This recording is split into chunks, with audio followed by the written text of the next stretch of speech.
So guys, at kagahapon po, di nyo nakita ang mga pagkakainin ko. So, let's see you in 10 a.m.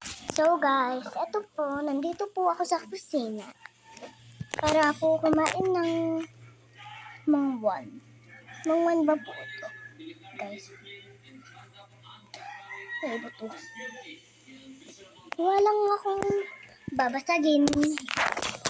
Ito po ang mangwan na kukunin natin. So, pagay lang po natin. Mamaya po ako maghuhugas ng plato. Tara na, guys. Tara. Ay! Nakakain akong watermelon. Oo. Pero dyan na lang maglalatag ng Sige. no? So,